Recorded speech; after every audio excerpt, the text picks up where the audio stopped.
ഇങ്ങനെ നമ്മളെ പറ്റി അറിയാത്തവർക്ക് ഇടുന്ന സമയത്ത് ഈ ബന്ധുക്കാരെ സുഹൃത്തുക്കളൊക്കെ വിളിച്ചിരുന്നോ ഇതെന്താണ് സംഭവം എന്നൊക്കെ ചോദിച്ചത്? അവർക്കും ഒരു അമ്മയില്ലേ ഉണ്ട്. അപ്പൊ അവരിങ്ങനെ ചെയ്യാൻ പാടില്ല. എല്ലാരും എന്റെ മക്കളെക്കാൾ പ്രായം കുറഞ്ഞവര് പറയുന്നുണ്ട്. ഇത് രണ്ടുപേരെ പേര് ഞാൻ പറയുന്നില്ല ഇപ്പൊ. ജയപ്രകാശ് രശ്മി സംബന്ധമായിട്ടുള്ള കാര്യം സംസാരിക്കാൻ വേണ്ടി വന്നത്. 3 മാസം മുമ്പ് ഇവർ രമ്മി കല്യാണം കഴിച്ചിട്ടുണ്ടായിരുന്നു. നിങ്ങൾ വിചാരിക്കും എന്ത് ചെയ്ത് എങ്ങനെ പറയുന്നത് കഴിച്ചിട്ടുണ്ടായിരുന്നു എന്നൊക്കെ ഇങ്ങനെ പറയുമ്പോഴേക്ക് 3 മാസം ഇതൊരു പ്രണയ വിവാഹം എന്ന് വേണമെങ്കിൽ പറയാം. 40 വർഷത്തെ പ്രണയം. അപ്പം നിങ്ങൾ തെറ്റിദ്ധരിക്കൊന്നും ചെയ്യേണ്ട. പണ്ട് അദ്ദേഹത്തിന് ഭയങ്കര ഇഷ്ടമായിരുന്നു. അദ്ദേഹം ഈ പറയുന്ന രശ്മി മേഡത്തിനോട് ഈ കാര്യങ്ങളൊന്നും തുറന്നു പറഞ്ഞിട്ടില്ലായിരുന്നു. ഓക്കെ, അങ്ങനെ രശ്മി മേഡത്തിൻ്റെ ഹസ്ബൻഡ് മരിച്ചു, അദ്ദേഹത്തിൻ്റെ വൈഫ് മരിച്ചു. അങ്ങനെ അവർ രണ്ടുപേരും പിന്നെ ഒന്നാവുകയാണ്. ആ കഥയിലോട്ട് ഞാനൊന്നും വരുന്നില്ല. ഈ അടുത്ത സമയത്ത് 3 മാസം മുമ്പ് കല്യാണമെല്ലാം കഴിഞ്ഞ് ഹണിമൂണൊക്കെ പോയിട്ടെല്ലാം വന്നു കഴിഞ്ഞതിന് ശേഷം മോളൊരു ഹോം ടൂർ നടത്തിയിട്ടുണ്ടായിരുന്നു. ആ ഹോം ടൂറിനകത്ത് ഈ പറയുന്ന ഡയറ്റ് സംബന്ധമായിട്ടുള്ള കുറച്ച് കാര്യങ്ങളൊക്കെ പറയുന്നതാണ്. അപ്പോൾ ഈ അമ്മയുടെ ഈ രശ്മിയുടെ സംസാരവും കാര്യങ്ങളൊക്കെ കേൾക്കുമ്പോൾ തന്നെ രശ്മി മേഡം സീനിയറാണ്, നല്ല പ്രായമുണ്ട്. അപ്പോൾ മേഡം തന്നെ വിളിക്കുക, രശ്മി എന്ന് വിളിക്കുമ്പോഴേ ഓക്കെ. ഈ രശ്മി മേഡത്തിൻ്റെ സംസാരവും കാര്യങ്ങളൊക്കെ കേൾക്കുമ്പോൾ നമുക്ക് പോലും ഒരു വിഷമം തോന്നിപ്പോകുന്നൊരു കാര്യമാണ്. അവർക്ക് ഫുഡിനോട് നല്ല കൊതിയും കാര്യങ്ങളും ഒക്കെ ഉണ്ട്. നമുക്ക് ആ ഒരു സംസാരത്തിൽ നിന്ന് മനസ്സിലാക്കാൻ പറ്റും. പക്ഷേ എന്ത് ചെയ്യാനാ, അവർക്കൊന്നും കഴിക്കാൻ പറ്റാത്തൊരു സിറ്റുവേഷൻ. വേറെ ഒന്നും കൊണ്ടല്ല, ഈ ജയപ്രകാശ് എന്ന് പറയുന്ന വ്യക്തി ഡയറ്റും കാര്യങ്ങളൊക്കെ ആയിട്ട് പോകുന്ന ഒരു വ്യക്തിയാണ്. അപ്പം ഒരു വീട്ടിൽ തന്നെ 2 ആൾക്കാർക്ക് 2 രീതി വെക്കുക എന്ന് പറയുമ്പോഴേ അപ്പം അങ്ങനെ അവർ ആ ഒരു രീതിയിൽ അഡ്ജസ്റ്റ് ചെയ്ത് പോകുന്നുണ്ട്. അതൊക്കെയാണ് സംഭവം. എന്തായാലും നമുക്ക് കാര്യത്തിലോട്ട് കിടക്കാം. പിന്നെ മകൻ റോഹിത്തും ഭയങ്കര ഡയറ്റിങ് എന്നൊക്കെ പറയുന്നുണ്ട്. അപ്പം നമ്മൾ അതിനെക്കുറിച്ച് നല്ല രീതിയിൽ സംസാരിക്കുകയൊക്കെ ചെയ്തതാണ്. സംസാരിച്ച് കഴിഞ്ഞപ്പോഴത്തേക്ക് അത് സോഷ്യൽ മീഡിയയിൽ അറിയാമല്ലോ, നല്ല രീതിയിൽ ആൾക്കാർ ഏറ്റെടുത്ത് കുറേ ആൾക്കാർ കമൻറ്റ് ഇട്ട് കഴിഞ്ഞപ്പോൾ മോള് പിന്നെ ഒരു എക്സ്പ്ലനേഷനായിട്ട് വന്ന് ഈ പറയുന്ന ഡാഡീനെ എന്താ പറയണ്ടേ, ഡാഡീനെ വിളിപ്പിച്ച് മോളൊരു വീഡിയോ ഇട്ട് പിന്നെ നമ്മൾ വീഡിയോ ഇട്ട് എല്ലാം കഴിഞ്ഞ് ഒരു 3 ആഴ്ച കഴിഞ്ഞപ്പോഴത്തേക്ക് ഇതേ കിടക്കുന്ന ഒരു പുതിയൊരു ഇൻ്റർവ്യൂ വന്നിരിക്കുന്നു. എന്തായാലും അപ്പം പഴയ ഒരു വീഡിയോ ഒന്ന് കണ്ടിട്ട് നമുക്ക് പുതിയലോട്ട് പോകാം.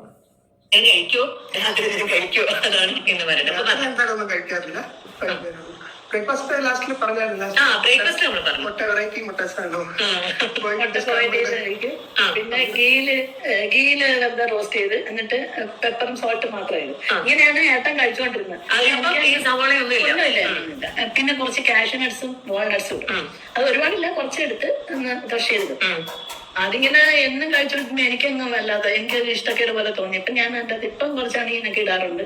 ചിലപ്പോ ഞാൻ സോസൊന്നും വാങ്ങിച്ചു തരില്ല. കാരണം ഞാൻ റിക്വസ്റ്റ് ചെയ്തപ്പോഴാണ്, കാരണം എനിക്ക് ബോയിൽ ചെയ്ത് എഗ് സോസൊന്നും മേടിച്ചു തരത്തില്ല. ഞാനൊന്ന് റിക്വസ്റ്റ് ചെയ്തപ്പോൾ ബോയിൽ ചെയ്തപ്പോൾ മേഡം തന്നെയാണ് ഈ കാര്യങ്ങളൊക്കെ സംസാരിക്കുകയൊക്കെ ചെയ്യുന്നതെന്ന് ഓർക്കുന്നത് നല്ലതായിരിക്കും. ഓക്കെ, എന്തായാലും ലേറ്റസ്റ്റ് ഇന്റർവ്യൂ കൂടെ ഞാൻ വെക്കുന്നുണ്ട്. ഇടാറുണ്ട്. ചിലപ്പോ ഞാൻ സോസൊന്നും വാങ്ങിച്ചു നിൽക്കാം ഒരു മിനിറ്റ്. അതിങ്ങനെ എന്നും കഴിച്ചോണ്ടിരുന്ന എനിക്കൊന്നും വല്ലാതെ എനിക്കൊരു ഇഷ്ടക്കേട് പോലെ തോന്നി. ഇപ്പൊ ഞാൻ ഇപ്പം കുറച്ചാണ് ഇതിനൊക്കെ ഇടാറുണ്ട്. ഇഷ്ടക്കേടൊക്കെ തോന്നി. ഓക്കെ, ചിലപ്പോ ഞാൻ സോസൊന്നും വാങ്ങിച്ചു തരില്ല. പിന്നെ ഞാൻ ഈ സംസാരമൊക്കെ നിങ്ങൾ കേട്ടല്ലോ. ഇപ്പൊ അവരുടെ ഇന്റർവ്യൂ എന്ന് പറയുമ്പോൾ നമ്മളാണ് കുറ്റക്കാരെന്നുള്ള രീതിയിലാണ് കാര്യങ്ങളൊക്കെ വരികയൊക്കെ ചെയ്യുന്നത്. ഓക്കെ, എന്തോ ആയിക്കോട്ടെ. അപ്പൊ എനിക്കൊരു വല്ലാതെ തോന്നി. അപ്പൊ ഞാൻ പിന്നെ പറഞ്ഞപ്പോ എനിക്ക് വാങ്ങിച്ചോണ്ട് തന്ന്. അപ്പൊ അതില് ഇടയ്ക്ക് അതിൽ ചെയ്യും. പിന്നെ ഇപ്പം ചെറിയ സവാള അല്ല, ചെറിയ ഉള്ളിയും ഇച്ചിരി പച്ചമുളകും ഒക്കെ ഇട്ട് ഓംലെറ്റ് പോലാക്കി അത് ഗീല ചെയ്യുന്നത്. സാധാരണ കുറച്ച് നട്ട്സ് കൂടി ഇടുവന്നേ ഉള്ളൂ. നട്ട്സും വാൾനട്ട്സും എന്നിട്ട് അവിടെ അത് തന്നെയാണ് ബ്രേക്ക്ഫാസ്റ്റ്. വേറെ ഒന്നുമില്ല. ഇല്ലേ? ഉച്ചക്ക് മട്ടൻ ചിക്കൻ മാത്രമേ ഉള്ളൂ. ചോറ് വെക്കുന്ന ഒരു ഗാപ്സ് ഇല്ല, ചോറ് വെക്കാറേ ഇല്ല. അപ്പം പിന്നെ മട്ടനും ചിക്കനും ഒക്കെ സാധാരണ ഏട്ടൻ കഴിച്ചോണ്ടിരുന്നെന്ന് വെച്ചാൽ ബോയിൽ ചെയ്തിട്ട് ഗീല് സോൾട്ട് ചെയ്ത് പിന്നെ പെപ്പറും സോൾട്ട് മാത്രം ഇട്ടാ കഴിച്ചോണ്ടിരുന്നത്. പക്ഷെ എനിക്ക് ഞാൻ വന്നതിന് ശേഷം ഞാൻ സാധാരണ കറി ഉണ്ടാക്കുന്ന പോലെ പിന്നെ ഒരു റോസ്റ്റ് കുറുമ പോലൊക്കെ ഉണ്ടാക്കും. അത് പക്ഷെ ഒരുപാട് വെള്ളമായിട്ടല്ല, ഒരു സെമി ഗ്രേവി ആയിട്ട് അങ്ങനെ ഉണ്ടാക്കുമ്പോൾ അത് കഴിക്കും. പിന്നെ ഞാൻ ഒരു ചപ്പാത്തിയോ ഒരു ദോശയോ എല്ലാം ഞാൻ കഴിക്കും എന്റെ കൂടെ. അങ്ങനെ ഇത് മാത്രം കഴിക്കണം. പിന്നെ ചിലപ്പോ നല്ല ഒരു ചപ്പാത്തി കഴിക്കും. അല്ലാതെ ക്വാണ്ടിറ്റി കൂടുതൽ മട്ടൺ ചിക്കൻ ഈറ്റാണ് അവിടെ കഴിക്കും. വെജിറ്റബിൾസ് ഇല്ല, ഫ്രൂട്ട്സ് ഇല്ല, ഒന്നുമില്ല. അയ്യോ. പിന്നെ ഓക്കെ, ആ ഒരു പോർഷൻ നിങ്ങൾ കണ്ടില്ല, അവിടെയും കട്ട് ചെയ്തിട്ടുണ്ട്.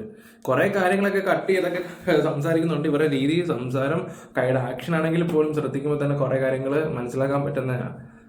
ആ വ്യക്തി ഇപ്പൊ വന്നിട്ട് പറയുന്ന എനിക്ക് കുറച്ചും കൂടെ വെക്കാൻ ഞാൻ സ്നാക്സ് ഞാൻ ഒരുപാട് മധുരമൊന്നും കഴിക്കില്ലായിരുന്നു. പക്ഷെ വൈകിട്ടൊക്കെ ചിലപ്പം എനിക്ക് ചില ബിസ്ക്കറ്റ്സ് ഒക്കെ ഇഷ്ടമാണ്. അത് ഞാൻ കഴിക്കാം. ബിസ്ക്കറ്റ് ഒന്നും കഴിക്കാൻ സമ്മതിക്കില്ല. കഴിക്കുന്ന നല്ലതല്ല. ഓക്കെ, കഴിക്കാൻ സമ്മതിക്കൂല എന്നാണ് പറയുന്നത് കേട്ടോ. വിശക്കുമ്പോ പോയി നട്സ് എടുത്ത് കഴിക്കുന്നു പറയും. അല്ലെങ്കിൽ ഫ്രിഡ്ജിന്റെ അകത്താ വെക്കുന്ന വാൾനട്സ്. അപ്പൊ അതെടുത്ത് അതിപ്പോ കഴിച്ചു കഴിഞ്ഞാൽ ഇത് ഒരുമാതിരി എന്നും രാവിലെ ഇങ്ങനെ ചെയ്യും. അപ്പൊ പിന്നെ പറയാം അല്ലെങ്കിൽ മട്ടൺ ഉണ്ടല്ലോ, ചിക്കൻ ഉണ്ടല്ലോ, അത് കഴിക്കാൻ പറയും. ഓഹോ ആയിക്കോട്ടെ. അപ്പൊ ഇനി നമുക്ക് പുതിയൊരു ഇന്റർവ്യൂ വന്നിട്ടുണ്ട്, നമുക്ക് കേൾക്കാം. അപ്പൊ അവരിങ്ങനെ ചെയ്യാൻ പാടില്ല. എല്ലാരും എന്റെ മക്കളെക്കാൾ പ്രായം കുറഞ്ഞവര് പറയുന്നുണ്ട്. ഒന്ന് രണ്ടുപേരെ പേര് ഞാൻ പറയുന്നില്ല ഇപ്പൊ. ഈ ഒരു തുടക്കത്തെ ഒരു ഇന്റർവ്യൂ ഒക്കെ കാണുമ്പോൾ നമുക്കൊരു വിഷമം പോലെ ഫീൽ ചെയ്യും. ഞാനൊരു കാര്യം പറയട്ടെ, ഈ റീല് കാണുന്ന ആൾക്കാരോടൊക്കെ നമ്മളൊരു ശത്രു ആണെങ്കിൽ പോലും അവൻ്റെ ഒരു റീല് കാണുമ്പോൾ ബാക്ക്ഗ്രൗണ്ട് മ്യൂസിക് ഭയങ്കര ഇമോഷണൽ ആയിട്ടുള്ള രീതിയാണെങ്കിൽ നമുക്ക് അവനോട് സിമ്പതി തോന്നിപ്പോവും. പറഞ്ഞു മനസ്സിലായോ? അപ്പം ഇവരുടെ തുടക്കത്തെ ഇന്റർവ്യൂ ഒക്കെ കാണുമ്പോൾ അമ്മ എന്താ ഈ സംഭവം, അത്രയ്ക്ക് ദ്രോഹമാണോ നമ്മൾ ഈ റിയാക്ഷൻസ് വീഡിയോ ചെയ്യുന്ന ആൾക്കാർ ചെയ്തതെന്ന് ഞാൻ ആലോചിച്ച് പോയതാണ്. പിന്നെ ഇന്റർവ്യൂ എടുക്കുന്നവൻ ശരിക്കും ആക്കുകയാണ്.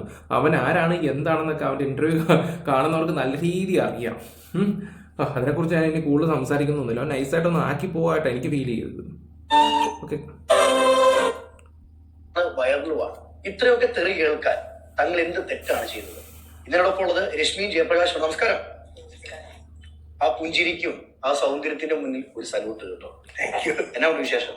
നല്ല വിശേഷം, സുഖം. ഞാൻ തുടക്കത്തിൽ സൂചിപ്പിച്ച പോലെ ഒരു വിവാഹത്തിന് ശേഷം എയറിലുമാണ് വയറിലുമാണ്.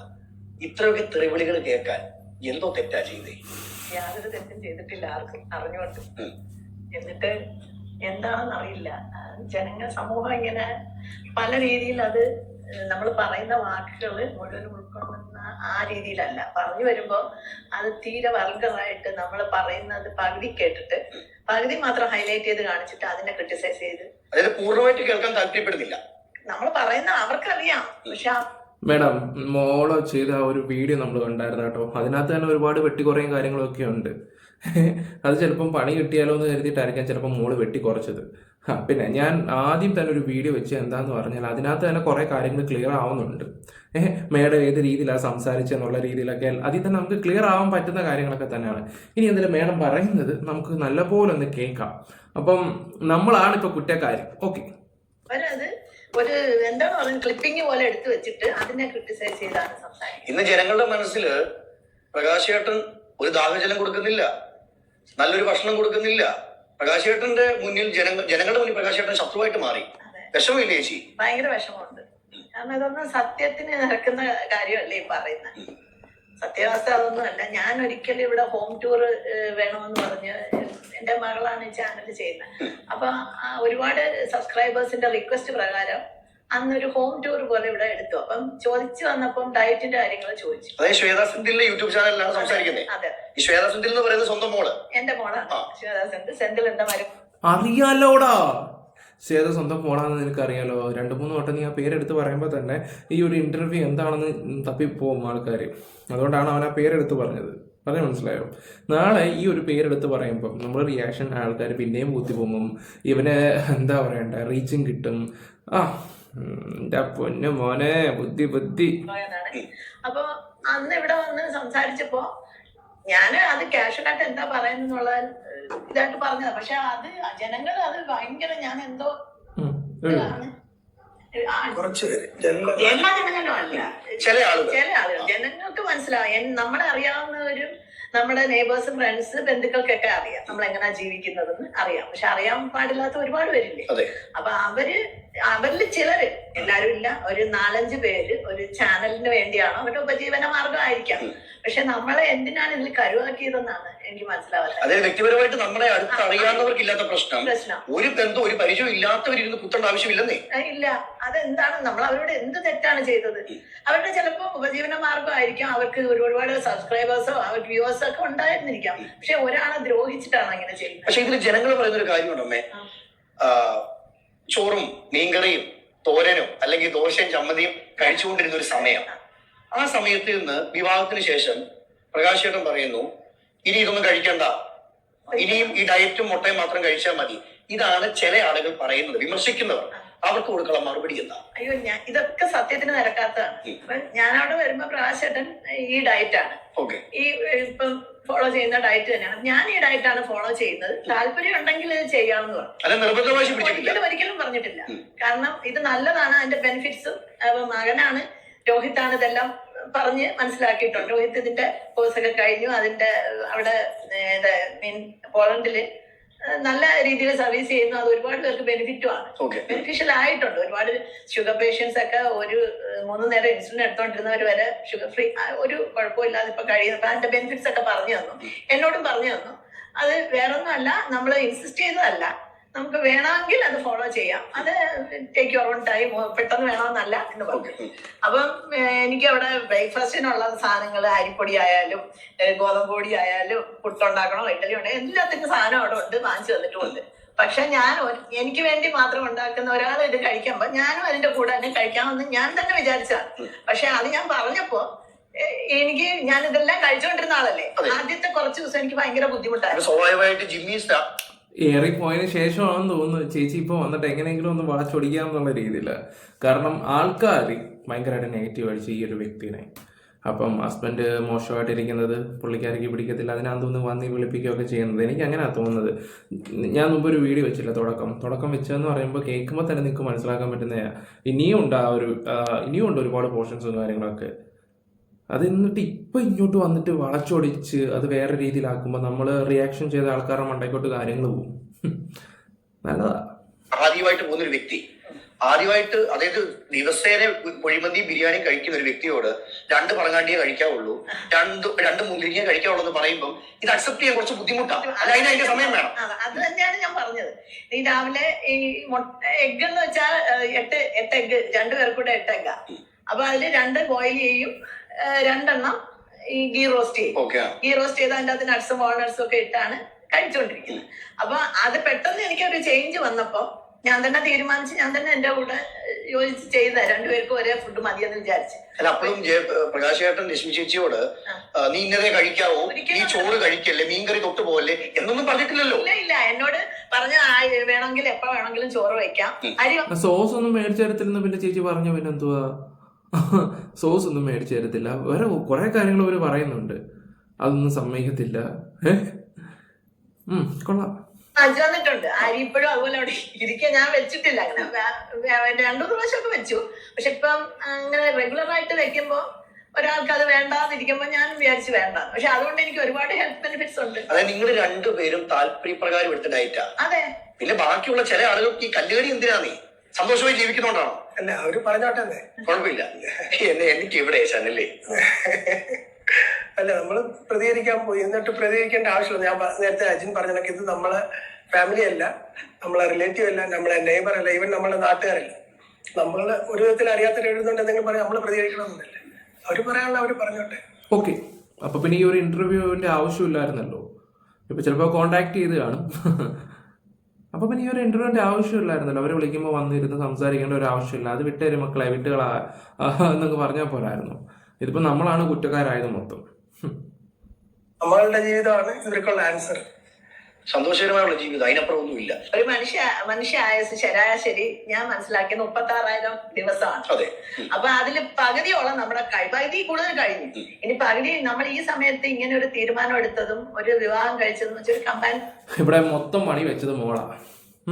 മോൾ ഇവിടെ വന്ന് ഹോം ടൂറും കാര്യങ്ങളൊക്കെ നടത്തി, കുറേയൊക്കെ അവൾ കട്ട് ചെയ്ത് അവരുടെ വീഡിയോ കാണുമ്പോൾ തന്നെ നമുക്ക് മനസ്സിലാക്കാൻ പറ്റുന്നൊരു കാര്യം തന്നെയാണ്. അതെടുത്ത് പോസ്റ്റും ചെയ്തിട്ട് പോയി. അച്ഛനും അമ്മയ്ക്കും നല്ല 18ന്റെ പണി തന്നെ കൊടുത്തെന്നാണെങ്കിൽ പറയാം. പിറ്റേ ദിവസം വന്നിട്ട് കുറേ എക്സ്പ്ലനേഷനും കാര്യങ്ങളായിട്ട് പുള്ളിക്കാരി ഒരു വീഡിയോ ഇട്ടു. എനിക്കിതിലോടൊന്നും വലിയ യോജിപ്പോ കാര്യങ്ങളൊന്നും ഇല്ല. ഇതിപ്പം എല്ലാം നമ്മൾ റിയാക്ഷൻ ചെയ്ത ആൾക്കാരുടെ കുറ്റമായിപ്പോയി. ഇതിപ്പോൾ നിങ്ങൾ ആലോചിക്കേണ്ട ഒരു കാര്യം എന്താണെന്ന് വെച്ചാൽ, നിങ്ങളുടെ വീഡിയോസുകളും കാര്യങ്ങളൊക്കെ കണ്ടിട്ട് ഈ സബ്സ്ക്രൈബേഴ്സ് ഉണ്ടല്ലോ, അവരെന്തൊക്കെ ഇതുപോലുള്ള റിയാക്ഷൻസ് വീഡിയോ ചെയ്യുന്ന ആൾക്കാർക്ക് ഇട്ട് കൊടുക്കും. അവരിരുന്ന് തന്നെ ചർച്ച ചെയ്യും. അതൊക്കെയാണ് സത്യത്തിൽ നടന്നത്. അവർ നോക്കുമ്പോൾ ഇപ്പം ഞാനത് കണ്ടപ്പോൾ എനിക്ക് ഭയങ്കരമായിട്ട് ഇതാ തോന്നിയത്. നിങ്ങൾക്ക് എന്തോ വലിയ സ്ട്രഗിൾ ചെയ്തിട്ടാണ് ആ ഒരു വീട്ടിൽ നിൽക്കുന്നത്, നിങ്ങളുടെ ഇഷ്ടങ്ങളൊന്നും സമ്മതിക്കുന്നില്ല എന്നുള്ള രീതിയിലാണ് നമുക്കത് കാണുമ്പോൾ അങ്ങനെയല്ലേ ഫീൽ ചെയ്യത്തുള്ളൂ. അങ്ങനെയാണ് ഫീൽ ചെയ്തത്. അത് കഴിഞ്ഞിട്ട് പിന്നെ മോള് വന്നിട്ട് കുറേ വീഡിയോ ഇടുക, അത് അതിനേക്കാളും കോമഡി. ഇതിപ്പം വന്ന് ചിരി വന്നുകൊണ്ടിരിക്കുകയാണ്. ഓക്കെ, ഞാൻ ഇനി കൂടുതൽ ഇതിനെക്കുറിച്ചൊന്നും സംസാരിക്കുന്നില്ല. ഞാൻ തുടക്കം തന്നെ ആ ഒരു വീഡിയോ വെച്ച് തന്നതിൻ്റെ കാര്യം ഇതാണ്. ഇനിയുണ്ട് സംസാരിക്കുകയാണെങ്കിൽ ഒരുപാട്, ഇനിയും ഒരു 10 മിനിറ്റിൻ്റെയും കൂടെ ക്ലിപ്പ് കിടപ്പുണ്ട്. ഒരുപാട് കാര്യങ്ങൾ സംസാരിക്കാൻ കിടപ്പുണ്ട്. ഇതോടെ തന്നെ ഞാൻ സ്റ്റോപ്പ് ചെയ്തു ഈ ഒരു സംഭവം. കാരണം ഇത്രയും കാര്യങ്ങൾ മതി. ഇപ്പോൾ കുറ്റം മൊത്തം റിയാക്ഷൻ വീഡിയോ ചെയ്യുന്ന ആൾക്കാർക്കും ഇവരെയൊക്കെ ഇഷ്ടപ്പെട്ട് കുറേ സബ്സ്ക്രൈബേഴ്സിനും കമൻറ്റ് ബോക്സിലൊക്കെ ഇവരുടെ എന്താ പറയണ്ടേ, ഞങ്ങളെ അറിയാവുന്നവരാരും ഞങ്ങളെക്കുറിച്ച് അങ്ങനെ ഇടാറില്ല എന്നുള്ള രീതിയിലാണ്. കഷ്ടം. ഞാൻ കൂടുതലായിട്ടൊന്നും പറയുന്നില്ല. ഇത് കണ്ട പ്രേക്ഷകരുടെ അഭിപ്രായങ്ങൾ എന്തായാലും കമൻറ്റ് ബോക്സിൽ രേഖപ്പെടുത്താം. വീഡിയോ ഇഷ്ടപ്പെട്ട സംഭവിച്ചാൽ ബൈ ഗൈസ്, ലവ് യു. കാരണം കൂടുതൽ ഈ വിഷയത്തിൽ സംസാരിക്കാനോ കാര്യങ്ങളോ ഒന്നുമില്ല. എടുത്തിട്ട് അടിക്കുവാണെങ്കിൽ പിന്നെയും അവരെ ദ്രോഹിച്ച് എന്നുള്ള രീതിയിൽ സംസാരിക്കും. അതുകൊണ്ട് ഇവിടെ സ്റ്റോപ്പ് ചെയ്യുന്നു. വീഡിയോസ് ഇഷ്ടപ്പെട്ട ലൈക്ക് ഷെയർ സബ്സ്ക്രൈബ് ചെയ്യുക. Bye, love you guys.